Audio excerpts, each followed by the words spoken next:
My name's Kevin Robinson, and I work at the MIT Teaching Systems Lab, working on game design for teacher education, and then product design and software engineering. My background has gone through a few different paths. I worked as a special education teacher. I worked doing technology projects with school districts, and then transitioned to working as a software engineer. I used design thinking when I was a special education teacher all the time. Special education is about serving students in unique ways and creating new, more effective interventions for them than is used in general education.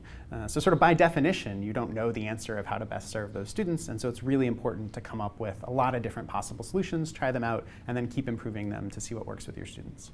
When I worked in industry as a software engineer, I mostly used design thinking in creating new product experiences. So a product I worked on was helping people understand how users used their apps.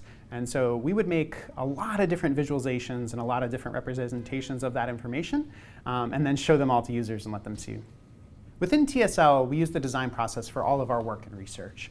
So the imagination stage is really important, especially when we're trying to come up with new ways to help prepare teachers. Often what we'll do is we'll come up with some idea of something we want to help teachers improve at. Let's say it's doing the inquiry process in science classrooms, trying to get students more engaged with asking questions and doing modeling and other parts of the scientific process. When we start, we know that's kind of the direction we want to go in, but there's so many possibilities of what the teacher could improve at, what skill we'll teach them, what kind of game mechanics we could use in the process to help them experience that, and then sort of how learning occurs. Is it through discussion? Is it through reflection? Is it through practice? What kind of modalities? And so what we'll do is we'll basically try to explore all of those things as early as possible and let those ideas, even though we're not quite sure how they'd work, but we'd say, well, what if we focus on this aspect of teaching students to ask questions? And what if we use this particular style of game to do that? And then see what happens after that.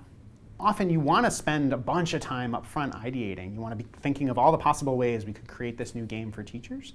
But you know that you also have to create that and test it. So when it gets to be Wednesday and you're still in ideation, everybody feels really like, oh, like we kind of got to get this done and move on.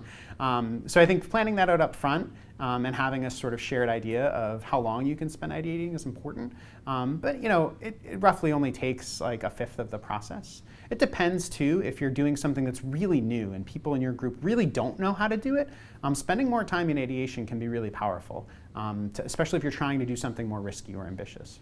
So the design process is always conceived of as a cycle. And when you're doing the design process in practice, you only have usually one or two passes through that cycle before you have to show something to someone. And so having bounds for each step of the process is really important. When you're doing something that's new and you don't have a lot of expertise, or maybe no one in the world has a lot of expertise on how to solve the problems you're trying to solve, spending a lot of ideation can be really important. But you want to be careful that you don't spend all of your time doing that. So the best way to manage this for any design process is to have deadlines and to have time bounds. So often a week or a month or some other sort of natural boundary is really helpful. And even better is if you have someone who's a real audience or a real user or a real person who's going to benefit from the work that you're doing at the end of the time. So if you're doing a week design process and you spend Monday coming up with all these great ideas, everyone in the group has that pressure in the back of their head of, well, we're going to have to deliver on some of this by Friday to this person who's going to try it out. And so that helps move things along.